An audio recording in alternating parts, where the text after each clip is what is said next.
Assalamualaikum warahmatullahi taala wabarakatuh. Hendak berkirim kisah pulang mah.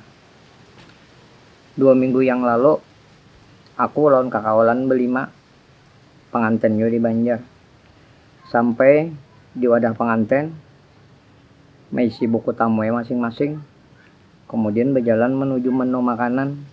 Bertulis di situ soto ayam, nasi sop, laksa, mie ayam, sate, lengkap semuaan sudah ada bertulis itu. Mbak itu aku melihat jauh-jauh, kawanku menggawel aku tuh, nah tuh lihat di ujung tuh jar khusus kambing.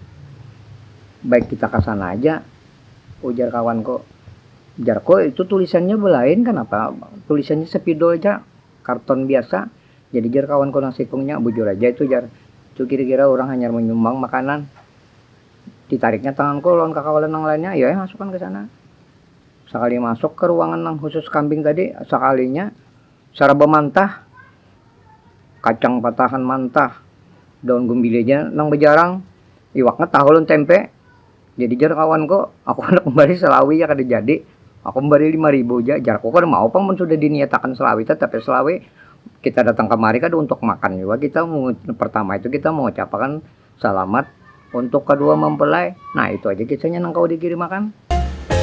Assalamualaikum warahmatullahi wabarakatuh.